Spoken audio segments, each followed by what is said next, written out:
Hey everybody, it's Christine Sienna Calabrese from What About the Dog, talking today about why I personally am not a fan of dog parks, okay? I tried to record this once already and somebody called and knocked me off, so this one's gonna be a little more expedited, okay? So just stay with me because we're gonna go through this quickly.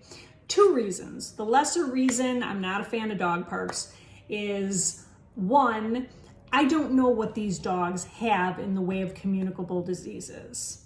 Okay, the dog parks can kind of be viewed as one big potty lot.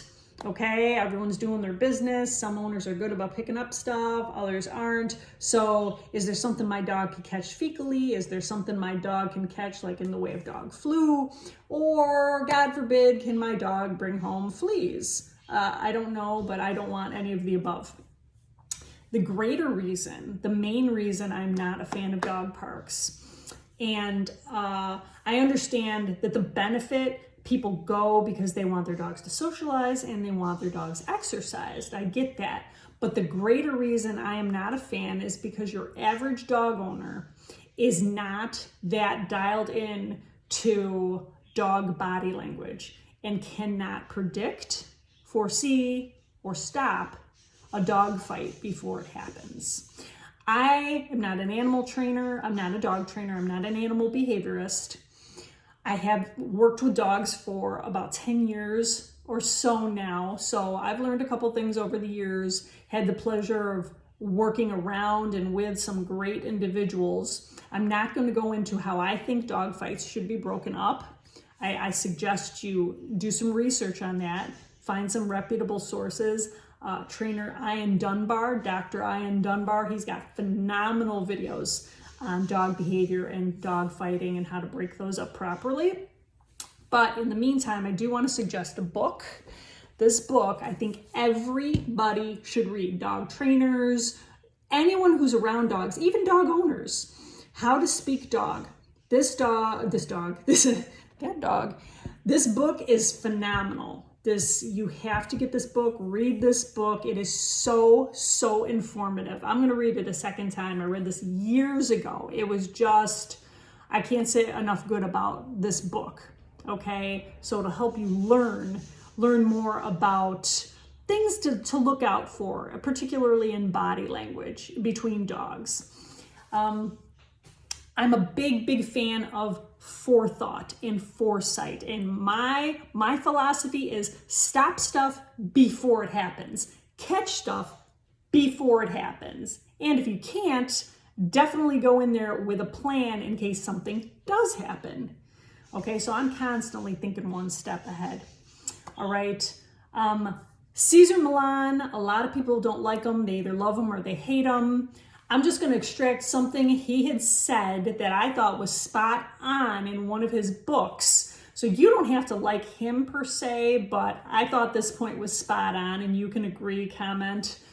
He said, people make the mistake of going to the dog park instead of exercising their dog. They use the dog park as the exercise for their dog. He's like, so ideally you want to go to the dog park after your dog has been exercised. So they're kind of in a lower gear. He said, what we do is we take our dogs to the park completely amped up and then we check out, which is absolutely the God's honest truth. We do. We get on our phones, we start chatting with people, we're not paying attention, all the dogs are running amok, and that's when trouble can happen, okay?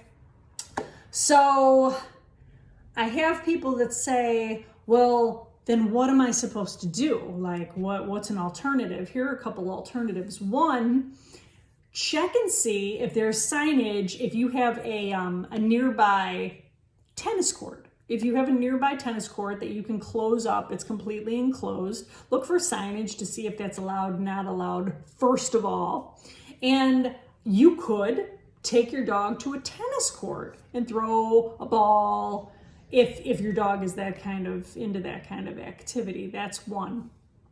The other thing you could do is find a 3/4 fenced off area, like a baseball field. Again, look for signage, and then you've got the expansive play there as well. Word of caution, if you have a dog that's a runner, if you are in the slightest bit concerned that if there's an opening, your dog's gonna go. Me personally, I would either avoid it altogether because you know your dog best, but there's always the possibility, even with the best trained dogs, there's always the possibility. Nothing is ever 100%. Remember that.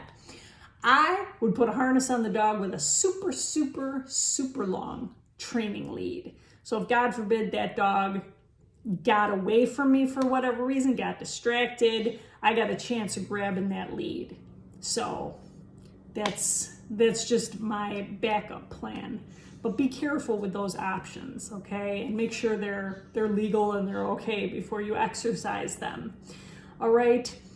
Think ahead, always be prepared, research how to break up a dog fight, read that book, and as always, I have to throw in whataboutthedogbook.com and whataboutthecatbook.com. These are pre-planning journals, so if anything happens to you, someone will have all of the information they need about your pets because you took the time to fill out these blank journals, these instruction manuals, so someone would know exactly how to care for your pets. They're very, very detailed. Everything from where they sleep, how they eat, everything, where they like to vacation. I mean, do they go to France? Do they have a summer home?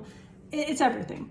So please stay safe, share this video, like my page, and I'll talk to you later.